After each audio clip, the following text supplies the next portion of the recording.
Have you noticed how every headline about AI lately feels like either AI is taking all of the jobs or AI is the future of everything? It's confusing, right? Because depending on which article you read, AI is either the villain or the hero of the economy, right? Today's AI news is a perfect example of that split. On one side, a new report says more than 1.1 million workers in the US have been laid off this year, with tens of thousands of those job cuts directly blamed on AI, restructuring, and automation, right? Big names like Amazon, Microsoft, Intel, and Google are all included in that wave. And a lot of those cuts are tied to companies pivoting into AI, right? But at the same time, another survey of business leaders is saying something totally different, right? Instead of just cutting staff, many companies are taking the productivity gains from AI and reinvesting them into more AI capabilities, R&D, cybersecurity, and retraining their teams, right? In other words, some leaders are using AI to shrink and others are using AI to grow, right? So you've got this weird moment where AI is being blamed for job losses, and yet AI is also being used as a reason to upskill people and build new lines of business. And if you're a business owner or an entrepreneur or just a creator watching this, it can feel like you're standing in the middle of a storm, really, really trying to figure out if AI is going to knock your house down or help you build a bigger one, right? Now, here's how I want you to think about this. The companies that are just using AI to cut costs are playing defense.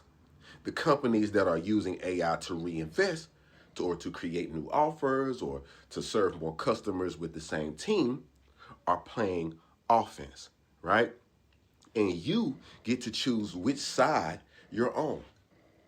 You can be the person who waits to see what AI does to you, or you can be the person who decides what AI does for you, right? And trust me, I know that this is not easy to navigate. When AI first started to blow up, I was overwhelmed as well. Every day there was a new model or a new tool or a new acronym that I didn't know, and I just didn't know where to start, right? I had no idea what actually mattered or how to apply any of it to a real business, okay? I went through that same frustration until I found a system that actually made implementation simple. For me, and this is just me, that system that helped me with all this was Go High Level, right? So it's what I use to build AI employees that literally answer my calls, handle messages, book appointments, follow up with leads, and take work off my plate every single day in all different areas of my business, right?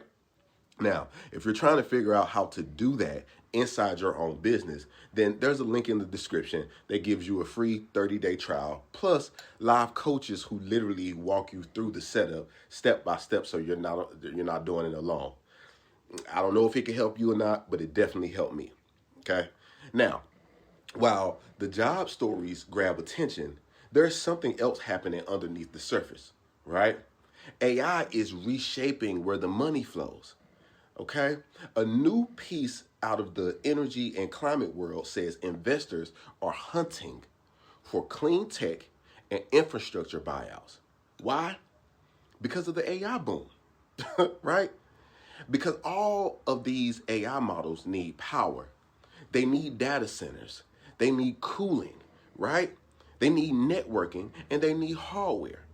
One firm is actively shopping for deals in energy and climate tech, betting that AI's huge demand for electricity and infrastructure will make these assets more valuable over time, right? Now, that's an important signal, okay? AI isn't just a piece of software floating in the cloud anymore, right? It's an entire stack that touches physical infrastructure, right? If you're an entrepreneur, this is your reminder that opportunity isn't only in AI apps, right? It's also in the picks and shovels around AI. It's around energy, cooling, chips, connectivity, security, compliance, training, support, and more, right? The smartest play isn't always to build the model. Sometimes it's to serve the ecosystem, right? Meanwhile, in the media world, Meta just made a big move that quietly changes how people will consume news, right?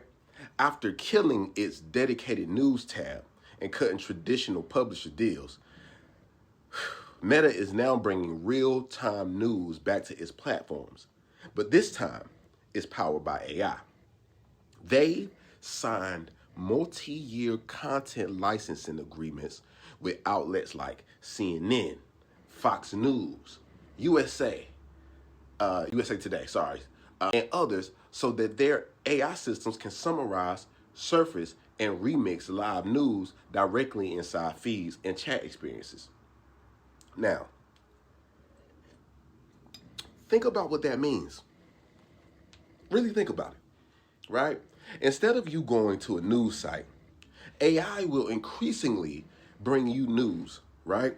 It will be filtered, summarized, and repackaged, right? That's convenient, but it also shifts power. See, the algorithm now decides what's important, right? It decides what gets amplified and how it's framed. So that means everybody will live inside of their own individual bubbles. For businesses and creators, this is a wake-up call. Okay, you're not just competing for clicks anymore. You're competing for how AI describes you, right? Your brand, your reviews, your content, your messaging, all of that becomes training data. So think real hard about the messaging that you put out when in regards to your business, right? And while the infrastructure and news world are being reshaped by AI, the entertainment world is dealing with a different challenge. What happens when AI resurrects people who aren't here in the living world with us anymore? In the last day or so, a hyper-realistic deepfake video of Tupac has been making rounds online, showcasing how far synthetic media has come. The tech behind it uses massive data sets of old footage and audio to generate something that looks and feels disturbingly close to the real person, right? The market around deepfake detection and protection is expected to cross $1 billion within just a couple of years, because we're now at a point where nostalgia and fandom and ethics, they all collide, right? Now, on the one hand, this kind of technology can be used for creative storytelling, right? It can be used for virtual performances, dubbing, or giving the states new ways to license a legacy, right? On the other hand, it raises serious questions about consent, ownership, and manipulation. Who gets paid? Who signs off? Who gets to say yes or no? How do you know what's real and what's fake? See, these aren't just philosophical questions anymore. They're soon to be legal and financial questions, especially for artists, labels, and studios and platforms, right? So when you zoom out on today's AI landscape, a few themes jump out, right? One, AI is being used as a justification for layoffs, but also as a tool for reinvestment and upskilling, right? Some leaders are choosing to use AI to shrink their teams, while others are choosing to build new capabilities and create more value with the same headcount or more, right? Two, AI is driving massive investment, not just in software, but in the physical backbone of the internet: energy, chips, data centers, and climate tech. The people who think beyond apps and look at the full stack will be the ones who spot the next wave of opportunities. Think about that, right? Three, AI is changing how information spreads. Platforms like Meta are using AI to pull in news from mainstream publishers and feed it directly into your attention stream, right? That means algorithms and models increasingly sit between you and the original source, right? And last but not least, AI is blurring the lines between memory and simulation, especially in entertainment. Deepfake Tupac today, fully AI generated artists headlining tours tomorrow, right? Guys, the tech isn't slowing down. The only question is how we as humans choose to use it, right? So, what do you actually do with all of this information as a business owner or as a creator? All right. First of all, don't freeze. Okay. You don't have to solve all of AI this week. Start by asking one question. Where am I losing the most time or leaving the most money on the table because of manual work? That's usually where your first AI employee belongs, right? Answering leads, following up, booking appointments, sending reminders, calendars, qualifying prospects, or handling basic customer questions, right? Second, pick one system and go deep, right?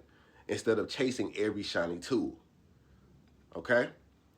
It's a bunch of tools that you could use out here. Just pick one and learn and master it, okay? That's why I anchor my automation around Go High Level, to be honest with you, right? It let me build AI employees that plug into real workflows.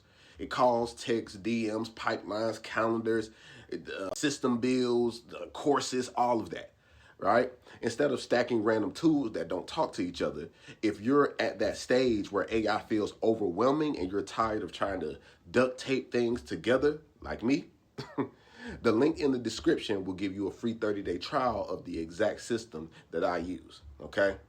Plus, it gives you live coaches, y'all, which is something that a lot of systems don't offer, right? The live coaches help you set everything up. You don't have to figure it out alone, ever, right? And it's free, so why not? Third, commit to staying informed, right? Don't be scared. The reason I break this down every day or every other day isn't because AI isn't a one-time update, right? It's a continuous wave.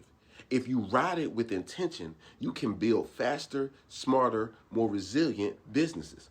If you ignore it, you're basically donating market share to the people who don't ignore it, right?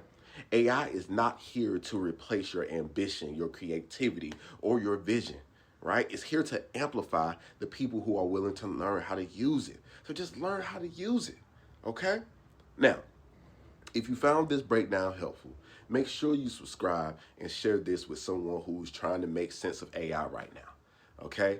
And down below, make sure y'all comment any topic or tool or AI trend you want me to cover in future episodes, right? And when you're ready to turn all of this from interesting news into real automation inside your business, please feel free to click the link in the description and try the system that I use for absolutely free for 30 days. All right? I'm Applewhite, y'all, and this is Applewhite Intelligence. I'll see y'all on the next call. Peace.